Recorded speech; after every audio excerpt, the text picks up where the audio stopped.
हालात उत्तराखंड के भी ठीक नहीं है। उत्तराखंड में इस समय मानसून ने अपना रौद्र रूप दिखाना शुरू कर दिया है। पर्वतीय और मैदानी दोनों ही क्षेत्रों में लगातार भारी बारिश ने जनजीवन को पूरी तरह से अस्त व्यस्त कर दिया है।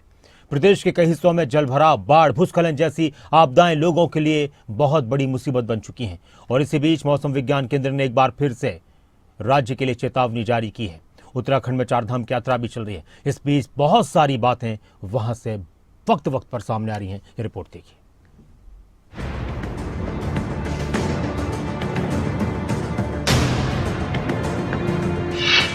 उत्तराखंड में कई जगह मानसून से हाहाकार, बारिश ने मचाई तबाही, लैंडस्लाइड से हिले पहाड़, हर दिन बिगड़ रहे हैं हालात।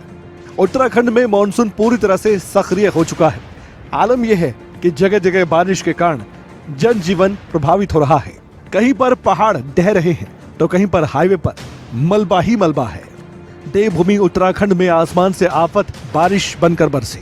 बारिश ने जनजीवन को अस्त व्यस्त कर दिया। भारी बरसात के कारण अलकनंदा नदी उफान पर है। इस वजह से रुद्रप्रयाग के मंदिर और भगवान शिव की मूर्ति जलमग्न हो गई। सलाई बैंड यमुनोत्री हाईवे पर भारी लैंडस्लाइड के कारण कई तीर्थ यात्री, स्थानीय नागरिक रास्ते में ही फंस गए। एसडीआरएफ की टीम घटनास्थल पर लगातार लापता व्यक्तियों की सर्चिंग ऑपरेशन को चला रही थी। जिला पुलिस प्रशासन और आईटीबीपी के सहयोग से प्रभावितों को सुरक्षित स्थानों पर पहुंचाया गया। उत्तराखंड में कई जगह बादल फटे। यमुनोत्री रास्ता पूरी तरह से तबाह हो गया। यात्री धाम के पास फंस गए। रेस्क्यू ऑपरेशन लगातार जारी है। वैकल्पिक रास्ता तैयार भी किया जा रहा है। पहाड़ों में हो रही बरसात के बाद एक और जहां लैंडस्लाइड हो रहा है तो वहीं बड़े बड़े पेड़ भी टूट कर गिर रहे हैं। चमोली के गोपेश्वर मंडल मोटर मार्ग पर पेड़ गिरते नजर आए, जिससे ये रास्ता भी बंद हो गया। आपदा प्रबंधन विभाग के साथ अलग अलग विभागों ने मिलकर बाढ़ जैसे हालात से निपटने के लिए मॉक ड्रिल पहले से ही कर ली थी। प्रदेश के आपदा प्रबंधन सचिव विनोद कुमार सुमन ने बताया कि अलग अलग विभागों की ओर से आपस में समन्वय बनाकर सभी तैयारियों को जांचा और परखा गया है। माननीय मुख्यमंत्री जी के निर्देश पर हम लोगों ने मॉक ड्रिल किया है। बाढ़ पर 5 जनपदों के लिए मॉक ड्रिल की गई है, कुल 23 स्थानों के लिए। इस कड़ी में हम लोगों ने 5 जनपदों में बाढ़ के संबंध में विभिन्न प्रकार के सिनेरियो क्रिएट किए हैं। कुल 23 स्थानों के लिए मॉक ड्रिल की गई है, जिसमें हमने ये देखा है कि हमारे लोगों के पास क्या क्या संसाधन है, किस तरह से उनका रिस्पांस रहता है, किस तरह से बाढ़ आने पर उनकी प्रतिक्रिया होती है, किस तरह से वो काम करते हैं, और जो उपकरण है उसका सही उपयोग हो पाता है कि नहीं हो पाता है, जो उपकरण है उसका संचालन करने में कैसे हैं, उपकरण कितने हैं, कितनी कमी है उसमें, तो वो किस तरह से रेस्क्यू करते हैं, रेस्क्यू करने के बाद जहाँ पे डिजास्टर सेंटर बनाया हुआ है वहाँ कैसे रखते हैं, जो शेल्टर बनाया हुआ है वहाँ पे किस तरह से व्यवस्थाएं हैं, जो आवश्यक व्यवस्थाएं होनी चाहिए, रहने की, खाने पीने की, बिस्तर की, सोने की, शौचालय और जो अवस्थापना सुविधाएं होनी चाहिए वो पूरा है कि नहीं है, वहाँ पर लोगों की हेल्थ की सुविधा है कि नहीं है। उत्तराखंड में लगातार हो रही बरसात को लेकर मौसम विभाग ने 7 जिलों के लिए ऑरेंज अलर्ट जारी किया। देहरादून, पौड़ी, टिहरी, उत्तरकाशी में भारी बारिश की चेतावनी है। लोगों से सतर्क रहने को कहा गया। जब आप 1 तारीख को जा रहे हैं तो भी बारिश की एक्टिविटी में थोड़ी तो कमी आएगी, लेकिन बहुत कमी लगता नहीं कि आएगी।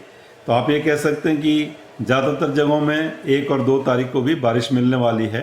और साथ साथ जो ऑरेंज अलर्ट है वो हमने प्रदेश में उसको रखा है 1 और 2 तारीख है जुलाई में भी।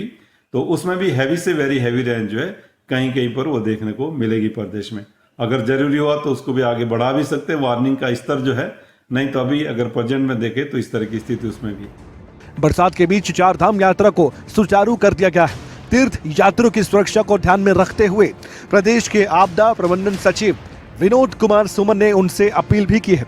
पर्यटकों से बरसात के समय यात्रा न करने की अपील की गई। देखिए, चारधाम यात्रा मार्ग खुला हुआ है, सभी मेजर मार्ग हमारे खुले हुए हैं। जो भी मार्ग बंद हो रहे हैं त्वरित गति से सभी जगह मशीनें डिप्लॉयड हैं, मैन पावर डिप्लॉयड हैं, तत्काल रास्ता खोलने का काम कर रहे हैं। मैं इस कड़ी में लोगों से अनुरोध करना चाहूँगा कि जब बरसात हो रही हो उस समय ट्रैवल करना डेंजरस हो सकता है। पत्थर गिरने का डर बना रहता है, मलबा आने का डर बना रहता है, लैंडस्लाइड का खतरा रहता है।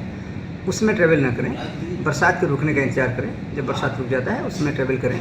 और जब कभी वेट करना होता है, इंतजार करना होता है, तो किसी गधेरे के पास, नाले के पास, नाली के पास इस तरह से खड़े न हुए। खतरनाक स्थल पर न रहें। ऐसी जगह रहें, ये चौड़ा है जहाँ पे पार्किंग की बढ़िया व्यवस्था है और जो खतरे की सीमा में जद में नहीं आ सकता है, इसकी जगह रहें। ऐसी जगह रहने से सुरक्षित रह सकेंगे और किसी प्रकार की मुसीबत से बच सकेंगे। भारी बारिश की चेतावनी जिला प्रशासन के लिए भी एक बड़ी चुनौती बनकर उभरी है। मुख्यमंत्री पुष्कर सिंह धामी ने भी सभी संबंधित अधिकारियों को मॉनसून सीजन के दौरान हाई अलर्ट पर रहने को कहा है।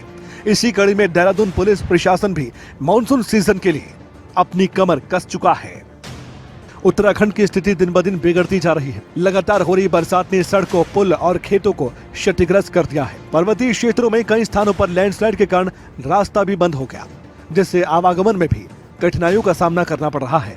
आमजन से अपील की गई है कि वे अनावश्यक यात्रा से बचें और मौसम विभाग की चेतावनियों का पालन करें। देहरादून से राव शफात अली,